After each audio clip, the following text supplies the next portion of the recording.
کہ بھئی آدمی کا پتہ کرنا ہو نا کہ بندہ 1 نمبر ہے کہ 2 نمبر، بندہ 1 نمبر ہے کہ 2 نمبر، تو اس کا موبائل چیک کر لو۔ کیا چیک کرو؟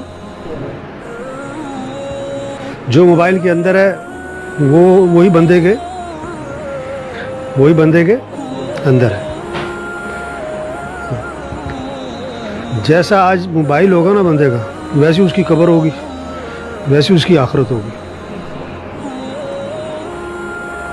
حضرت ابو دردہ رضی اللہ عنہ ایک صحابی ہے، فرماتے ہیں کہ تنہائی کے گناہوں سے بچو۔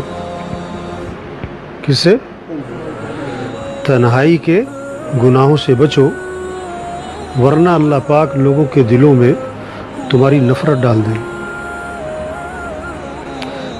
اللہ تمہارے لوگوں کے دلوں سے تمہاری محبت نکال دیں گے، لوگ تم سے نفرت کریں گے اور تمہیں پتہ بھی نہیں ہو۔ تو اس وقت کا سب سے بڑا فتنہ کیا ہے؟ سب سے بڑا فتنہ، سب سے بڑی آدمی کی آزمائش کیا ہے اس وقت؟ یہ موبائل ہے۔ تنہائی میں بیٹھ کر موبائل پہ کیا کرتے ہو آپ؟ بھائی یہ آپ کی حقیقت ہے، آپ اچھے ہو کہ برے ہو آپ خود فیصلہ کر لو۔ آپ تنہائی میں بیٹھتے ہو جب موبائل پہ، تو کوئی قرآن ہے، کوئی بیان ہے، کوئی نعت ہے، کوئی اللہ کی بات ہے، یا کوئی معلوماتی چیزیں ہیں، ضرورت کی، بلا وجہ نہیں۔ اور اگر غلط چیزیں دیکھ رہا ہے آدمی تو اس کا مطلب یہ آدمی غلط ہے، اب اس کی آخرت بھی خراب ہو جائے گی، اس کی قبر بھی خراب ہو جائے گی۔ تو سب نیت کرو اپنی تنہائیوں کو پاک کرنا ہے انشاءاللہ۔ تنہائیوں کو کیا کرنا بھائی؟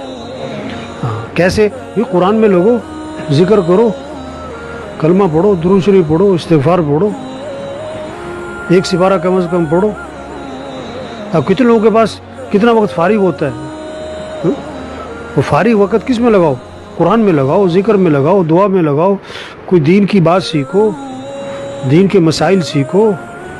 صحابہ کی زندگی کیا تھی، حضور صلی اللہ علیہ وسلم کی زندگی کیا تھی، اس کو سیکھو۔ ٹھیک ہے نا جی؟